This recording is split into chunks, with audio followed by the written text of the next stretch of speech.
Alright, so tomorrow morning I go with a team, let me turn this off, to St. Elizabeth once more. I say once more because since the Hurricane Melissa, almost I could say every other week, yeah, every other week, we have been, it's more than every other week, but let's say every other week, right? We have been going to St. Elizabeth to bring relief supplies and to help clean up, right? So, I missed it. Last week was a funeral, so we go this week. I missed a week before that we went. All right. Anyway, I'm going to tell you about the most interesting visit we have done so far, and it's not actually the destination where we did the cleanup. So, um, so we're on our way to one of our visits, and we're in a highest bus, right? So we're a church group. So on the side, you see Bethel Independent Baptist Church, Gutter St. Catherine. All right. So I don't know why my sinuses are acting up now. So anyway, this was like November, right? Early November, and it's a Saturday, and we are making our way to St. Elizabeth. So we're going up that last hill before we get to Mandeville. And I'm like, no, sorry. We're on the toll. We're in the last part of the toll, the Manchester toll. And I'm like, what's that smell? Is that our clutch? Or is that somebody's brake I'm smelling? And the driver is like, no man, must be somebody's brake. I'm like, smell, it's a burning smell like clutch. Cause we drive it's a stick shift, right? So I'm thinking, well, must be some other vehicle. So we continue and we clear the toll. And this was like the very last when the two lanes start to merge at that very last part before you go down that little hill and then you go under the bridge and reach William Fields roundabout, right? And we stop smelling the smell, go through the roundabout, go past some bakery, go down. It's a diesel, right? And if you guys have ever driven diesel, it doesn't. It's a strong engine, but it doesn't go fast, especially uphill. So shut it down the hill, go under the bridge, and we use the momentum and we're shooting up the hill. By the time we reach past, you know, well, let me not say past, till we start seeing a couple of the businesses going up the hill. We start smelling something again. So anyway, we continue. We pass the mud lake, and we're going up that very last stretch now to reach the top of that hill, where you can see the first roundabout to get into Mandeville. And we had to stop because this smell was high now, So um I need to go sleep. That's why, because I have an early morning. I should have been in my bed. But anyway, let me get this done. So we check it and we realize one of the fan belts was burnt. Now, Hayes has two fan belts, right? So we're thinking, we have to change this belt. We can't risk just running on one belt, right? Because if you guys know diesel as well, it doesn't have a relay that chips in the fan. It doesn't use like thermostat and it detects the heat and then the fan chips in and then when it gets cool it chips out. No, the engine runs the fan all the time. In fact, that's why you rarely hear about diesel overheating because that fan is just blowing all the time, right? So we we say, all right, we're going to buy what's it? We're going to buy a fan belt. Where do we buy the fan belt? So my dog is having nightmares, it seems. Anyway, um, where are we going to buy this fan belt? And I'm like, all right, we need to go to B Mall because we're going to Mandeville and all the major, and this is some info I'll be probably dropping to the rest of the country. For those who know Mandeville well, most of the top auto parts places in Mandeville are 7-day Adventists, so they're going to be closed. If you have a vehicle that needs parts on a Saturday, I'm sorry for you. So I'm like, all right, we're going to B-Mall because he's not 7-day Adventist, right? And there's where I would normally buy parts on a Saturday. So I don't want to call out anybody's name. Any top auto parts place you can think of in Mandeville closed on a Saturday. So I'm like, all right, cool. Of course, we're in the vehicle with older people, and so naturally they're going to doubt me, one of the younger persons. So they make a call to somebody who lives in the town, and he's like, "Oh yes, go to B Mall." Like, yeah. Mm. All right. So anyway, we are by that time, we would be driving. They're making the call, get information gets passed on. We would have we confirm. Well, they've confirmed in their mind that they're going to Bemol, so we would have cleared that hill, gone through the roundabout, starting to enter the town. So they're like, "All right, where do we go?" So I'm like, "All right, just continue down to the stoplight, take a left. Not that you have a choice, but you're going to take a left and you're going to go straight through the stoplight." So go to the stoplight, we go over B Mall, we go we um well they said they wanted a mechanic to help in the installation. Now in the bus is myself, um my father and the driver, and three of us are people who can help ourselves, right? Meaning we work on vehicles. It's normal for us to work on vehicles. However, we did not have any of our toolkits. We don't have a socket set. We don't have any wrenches. It's just a little kit with like a couple screwdrivers, and I think like it's not even an adjuster. I think it's a pliers, right? Not even an adjustable spanner. So I go over to. In fact, one of the reasons why I told them to go to B Mall is they have they do servicing for people's vehicles. They used to have a contract with the police. Apparently, when we went there, I didn't see any sign of that. But the same area does alignment, so they would have had tools and so on. Because if you guys understand alignment throughout Jamaica, normally you have an issue. Alignment guys will have a mechanic there. They just fix the problem and you align the vehicle one place, and you don't go to the rigmarole of going to a mechanic and then coming back and eating off some of your tire in the process. So went over there, spoke to the mechanic. He assigned some other dude because he said he had something more urgent. So I'm like, all right, cool.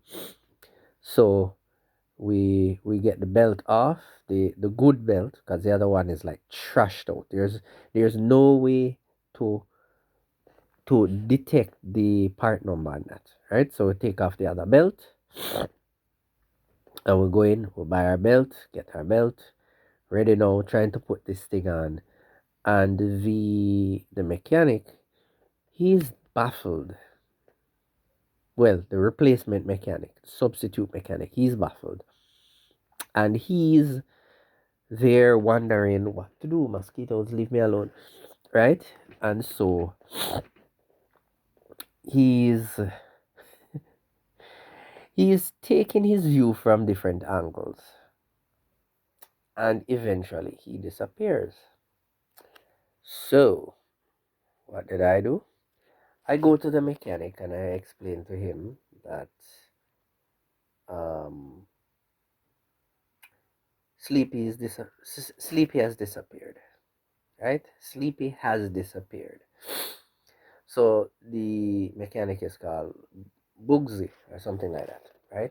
I hope I'm not embarrassing him. So he decides, okay, I'm going to. Well, he says to me, look like Bugsy walk off the job. He can't manage the work and he has left. And he did not tell anybody. Now, in case you guys are forgetting what we're doing, we're on a trip to St. Elizabeth.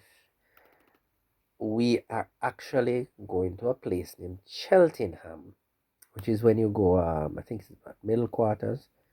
I always mix up Middle Quarters with Newmarket, so you have to forgive me. I think it's Middle Quarters, right? And you take a left turn, sorry, a right turn. So you're not going left as if you were going Black River, you take a right. And and that's like a strategic location because it was the only church that wasn't damaged. It's a central location. So it collects all the donations, relief, everything relief wise. That's where we drop it off, right? And it's a distribution point for the parish. Interesting, very interesting that it is a central point and it's the one that wasn't destroyed. Very interesting. God works in mysterious ways.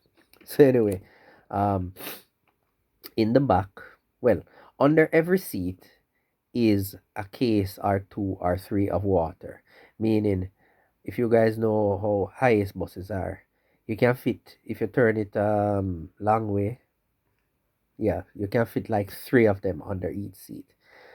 Every seat has three cases of water.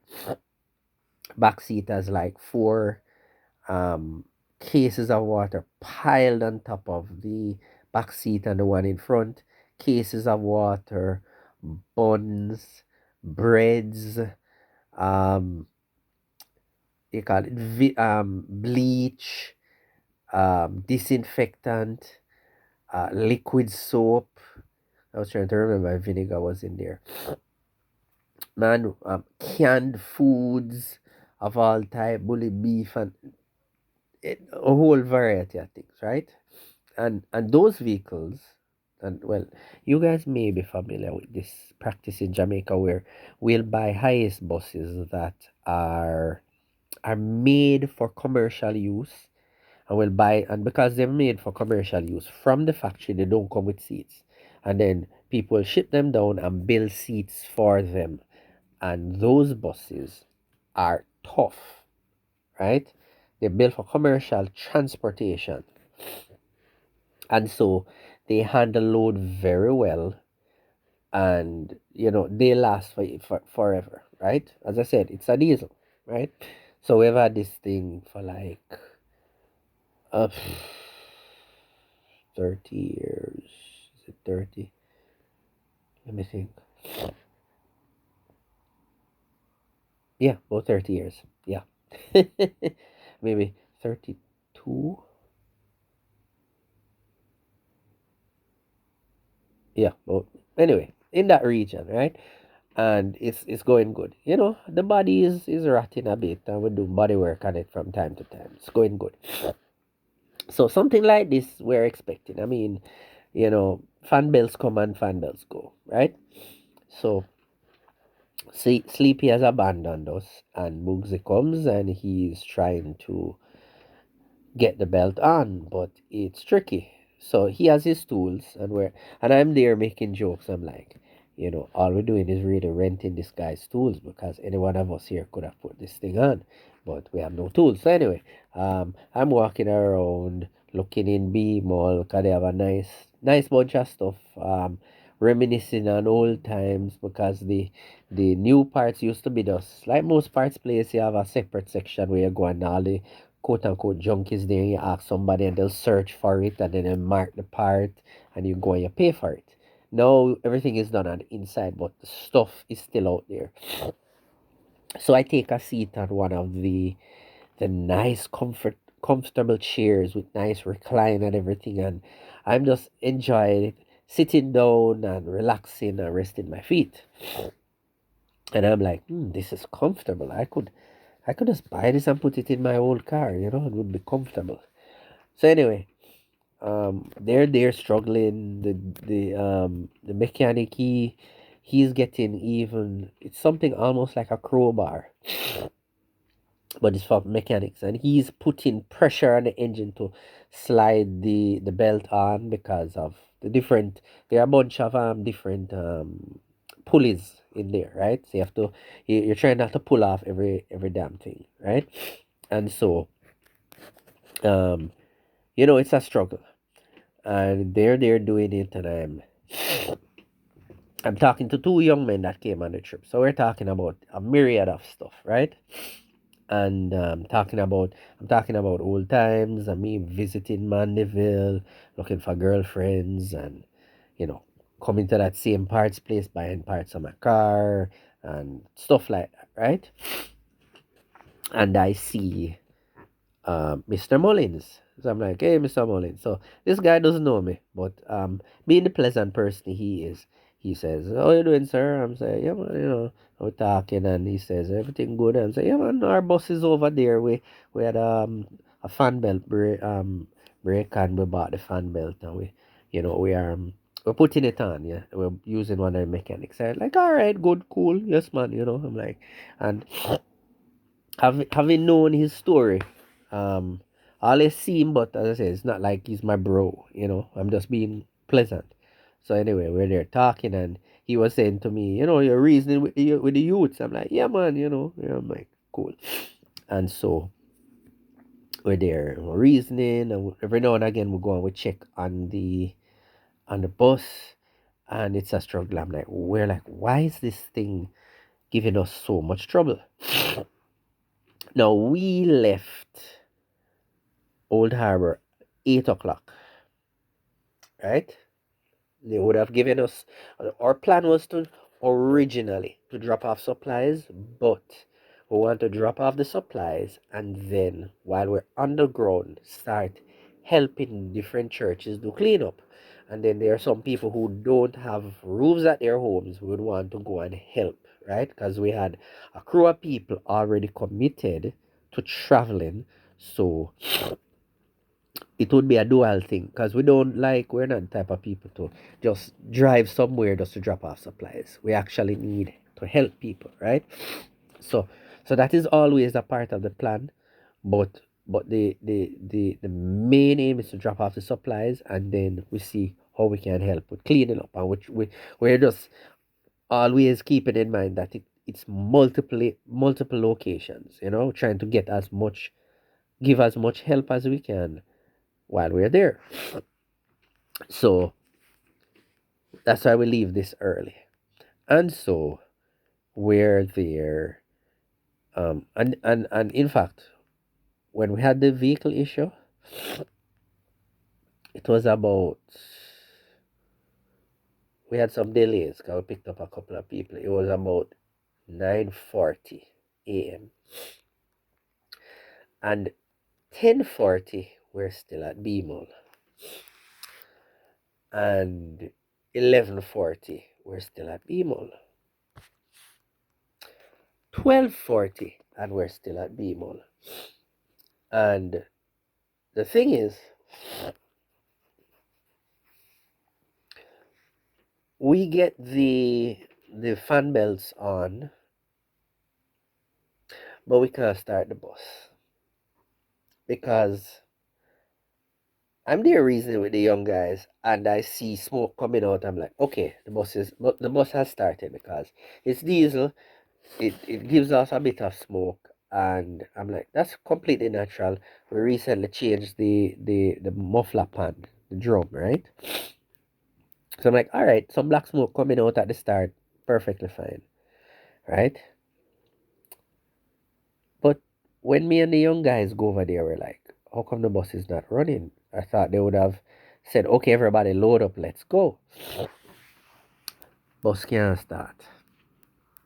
The mechanic tries everything.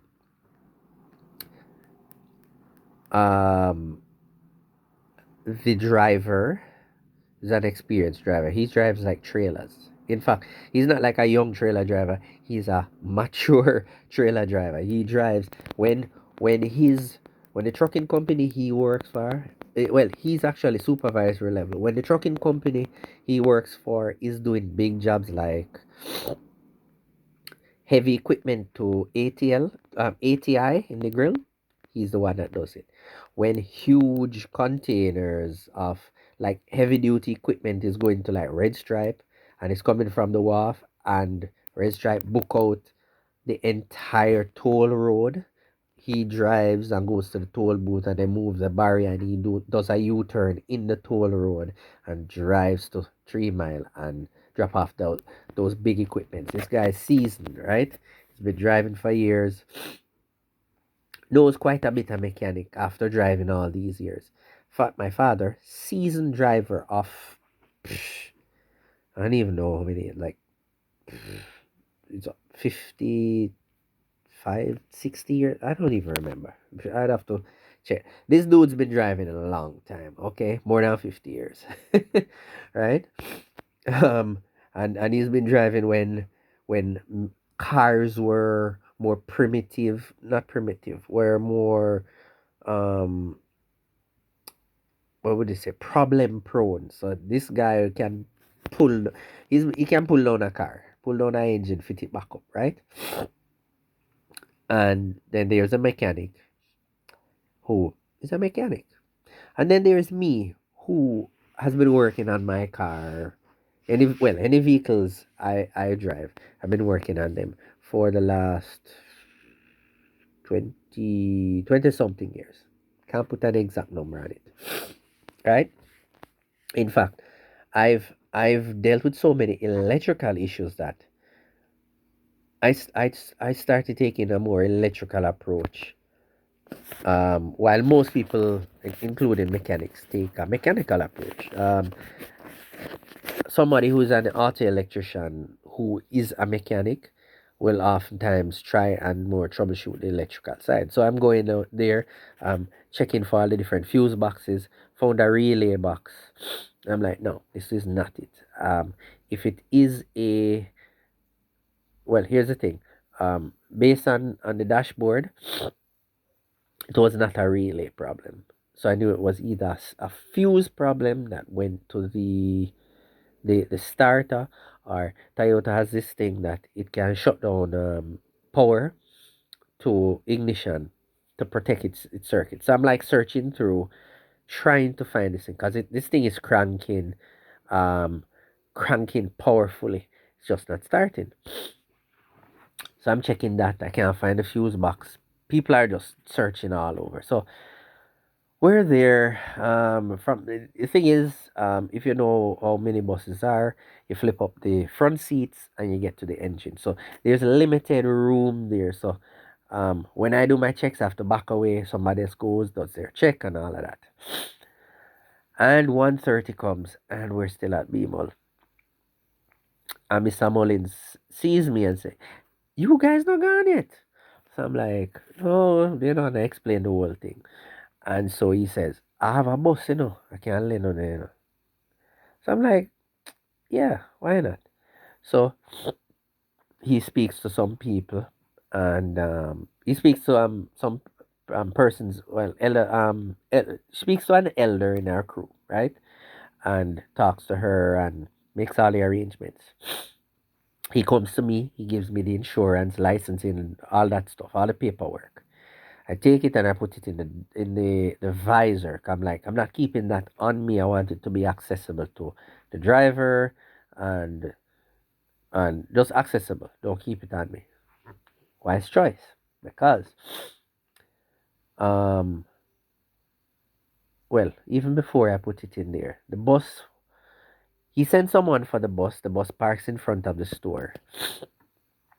Our driver goes to move it now so we can offload all our cargo and put it in there. And it's not moving. When I realize the battery is dead. I'm like, okay, this thing must have been parked a long time, and so the batteries run down. So Mr. Mullins goes for the booster pack, right? Gives it a jump start. It starts. Our driver moves it, and the vehicle is gearbox. So I'm like, great, this is yeah, this is something I want to drive because I don't like driving automatics. I'm like, yeah, good gearbox, you know. And driver parks the bus beside ours. I put the paperwork in the visor, and we're offloading. We take out everything, every solitary thing, and we're packing it like really ram packing everything in there. We set a little spot around the back so one of the young guys can go in there. There is no seating in this bus. I'm looking at it, I'm like, oh, this thing was bought at B Ford. So I'm there thinking, huh, because he sounds like he wants to sell this bus. And I'm like, is this God working? Is he trying to give us a bus? You know? I'm like, all right, let's see how this plays out. So there are no seats in there. It's a cargo bus just like our bus, but this one is much newer, right? So um we have no seats. Mr. Mullins says, yeah man, go and take up some seats. So I go and take up the nice reclining seat that I was in, and I take put two of them put in there. Say, no man, take one of the broad ones, so four round I can hold. This one only going to hold two. I'm like, all right, cool. Them say, go and take two rim, man. So I go and take up. So picture me now in the people place. And Beamol is like one of the top Paris place in Jamaica now, if you guys didn't know. In fact, they're running birds red in Kingston. Anyway, so I go and go up in the people in place and take up them nice pretty rims and lay them out, about two or three of them, um in front of some goods, some water. We put the water and use as backrest.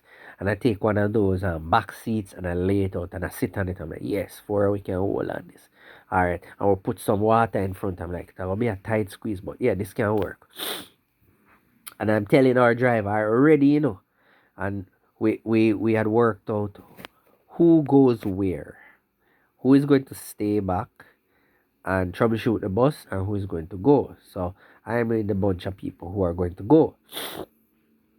So I'm telling the driver, and he's just like hesitating. He's like, he doesn't want to leave. And I'm like, I could drive the bus, but I wasn't the designated driver on the day. So I'm like, come on, man, we're ready to go. We load up on everything.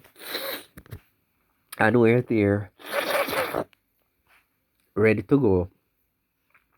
And the new bus can't start. And we realize the battery is dead again. So interestingly, this young guy who got his license not too long ago, and most young people, well, most people don't learn to drive with stick, but there we go, that's better. So he goes and puts it in neutral, and then a little bit later on, now when they use a booster pack to jumpstart it, it starts, but then it stops. I'm like, you sure you put this vehicle in neutral? He was like, yeah. I'm like, it starts and it stops again. This is the new bus, guys. So anyway, I'm like, hold on. Bus is in gear. It was not neutral. But it's a new bus and it doesn't stall like how vehicles normally start. You don't get that jerk. It just shut off. So I'm like, all right, neutral up, booster pocket, start, bus start. All right, cool. It's there running. Then it shuts off. Mr. Mullins, I think we run out of gas. It was parked all this time. So when the driver had moved, he said the gas was low. So he sent somebody to go and um buy some gas. That person goes back, buys the gas, put it in there, you know. Um he we start the bus and we're ready to go. And we're going to load up this new bus now. We have gas in there. It's just a gallon because we got a gallon bottle. So we will drive down to the next gas station, put gas in the bus, and head to St. Elizabeth. But then somebody comes and said, our bus just started. I'm like, what? How did our bus just start? So I'm asking the driver because he was the one there. The mechanic, the original, not the substitute mechanic that abandoned us, the real one. He had abandoned the whole thing. He couldn't get the bus to start. There's another dude who was. He seemed to be like a more. Well, in fact, I'm actually missing some of the story. Let's go back to when the bus needed gas. The new bus. The dude goes down to the gas station. I see Mr. Mullins even giving him money, give him big gallon bottle. I said, "Hey man, go and go buy some gas and come. Buy some 87 and come." So I'm like, all right. While we're there, we realize all the troubleshooting that's going on with our bus is not going to work because the battery is dead. Everybody's been cranking this thing over and over. So Mr. Mullins now he links up some. Well, there was a dude who he seems to be more knowledgeable of mechanics than the actual mechanic there, but that guy does not work there. Or maybe he works there, but he doesn't. Maybe he's like the leader of all of them, but because the mechanic, who seems pretty competent, say, allow me a call, man. He say, yeah, man, me a forward, man. All right, me there, I know, really, and he's like going through certain things. I'm like, oh, so he's like more senior, right? Now, when the gas was being bought, so he was there from, like maybe that guy, he was there from maybe like 12-ish, that dude. When our gas was to be bought, Mr. Mullins contacted somebody else. There's some actual mechanic place. Just like there's this ramp to exit. When you go down the ramp, there's a place like it would be called, I don't know, um, like a S word. I don't know, like a last name, like Sydney's Mechanics or something. And this dude you could see is a master mechanic. This man comes in his overall and he comes with, I see that the other dude is his junior, and they come with their charger and they're charging up the battery and they're troubleshooting. I'm like, all right, these guys do this. These guys do very in-depth mechanical work now, not just your usual stuff and alignment and change body parts and your usual problems. These guys are masters and they're doing their thing. And of course, the dude comes out with the gas, as I said, and our vehicle starts. So I'm like, all right, the master mechanics did a number on this. We're ready now. So I'm inquiring and I find out the master mechanics are gone. They charged up the battery, but they were the ones that started it. So find out it's the driver. So I'm like, all right, so how did you get what was the problem? He's like, I don't know. So I'm like, how is it